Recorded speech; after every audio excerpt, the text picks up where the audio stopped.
Palestinians. I have no desire to make them Christian. I'll repeat that.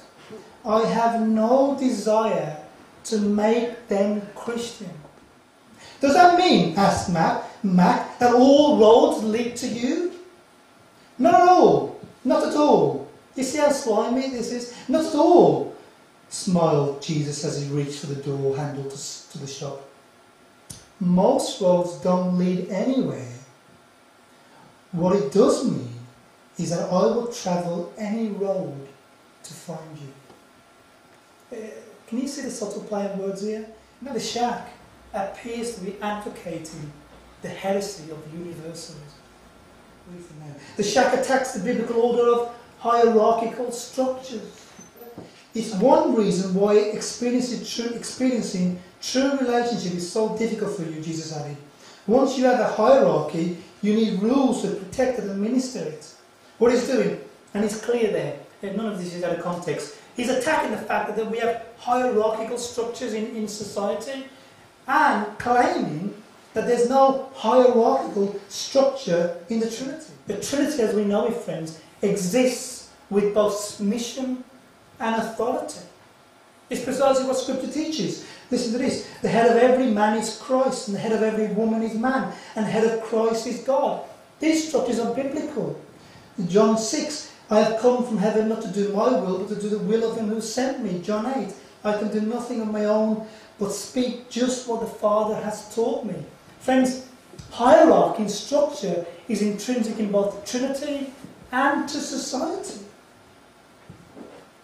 And without them, none of us can function.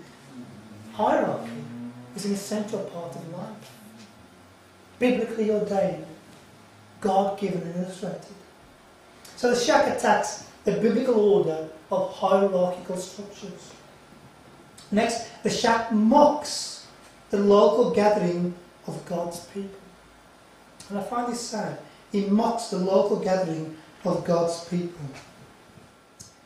The shack sees the gathering of God's church as something ugly. Listen to Mac. I'm pretty sure I've never met her. He turned away slowly. She's not the place I go on Sundays. Yeah, Mac may have had some bad experiences of church, and I'm sure he has. But to be denigrating the church in this manner, as a place that he's never been to, a place that he's never seen. Friends, I can't see is helpful. Listen, this is the way he writes about it. It's sitting in endless meetings, staring at the backs of people's heads, people we don't know. Is that the way we see church? Isn't church a precious time when we gather together to enjoy Christian company, to sing to God? But for Mac, to speak of it in this sense is poisoning the mind of the reader, who already doesn't want to go to church, perhaps. Do you see? And then when you look at the New Testament and Acts and Hebrews, and we hear that every day they continue to meet together, and Hebrews 10 commands us, let us not give up meeting together. How does that equate with Mark's derogative statements about church just being endless meetings and staring people in the back of their head? Church is a beautiful, beautiful picture of heaven. What's this saying to somebody who doesn't go to church? Surely, friends, the obvious reaction is, don't bother going to church. What's the point of staring in boredom at people's heads? There's no good in that. Why go to church when you can spend your morning in the garden, looking at flowers, or up a mountain, or at some art in some theatre? Friends, in a time where church attendance is at its lowest, the last thing we want is for people to be speaking derogatively about it in the manner that the shack does. The shack next belittles revering God. Now, we all know what happened to Isaiah when he met God. Isaiah was the holiest man walking the planet. And yet, when he was confronted with God, listen, this is the way he responded. Woe to me, I cried. I am ruined, for I am a man of unclean lips, and this from the holiest man on the planet. Listen to the way Max speaks with God. And tell me, what kind of attitude towards God is this encouraging in people? Listen, he said, when you're always running around killing people in the Bible, who would talk like that to God? But if you're God, aren't you the one spilling out bowls, great bowls of wrath and throwing people into a burning lake of fire? Mac could feel his deep anger emerging again. Honestly, don't you enjoy punishing those who disappoint you? Would you speak to God like that? And this is only the tip of the iceberg. Friends, I can't come to terms with how Mac can speak with God. Listen, I'm not a great swimmer, and besides, the water looks pretty damn cold. Would you ever use a word like that to God? I won't read the next line. It's there on the screen for you, but he cried, how can I forgive? Can we really imagine standing before God, using an attitude like that, words like that? When is Isaiah fearful that God will judge him? What did Jesus say in his prayer? Hallowed be your name. The shack propagates a false teaching of Christ's incarnation and crucifixion. He's claiming that God the Father died on the cross, when we know full well that God the Father abandoned the Son on the cross. He's claiming that God the Father became a man, when we know full well in the Bible that it was God the Son who became the man.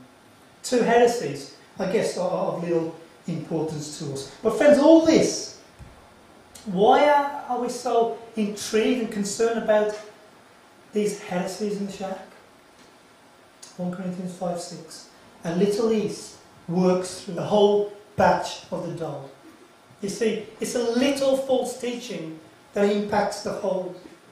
And what I fear most for William Young and all who are pushing the shack is Matthew 18. If anyone causes one of these little ones who believe in me to sin, it would be better for him to have a large millstone hung around his neck and to be drowned in the depths of the sea. It's that fearful to lead astray even one convert from God. And I wonder how many the shack is leading astray. William Young, it appears to me, has got some serious issues with church, with Bible institutions, with the scriptures, with God. Seems he has got some axes to grind. He's on a mission. His only concern is for relationship. A free kind of love where anything goes as long as there's a relationship.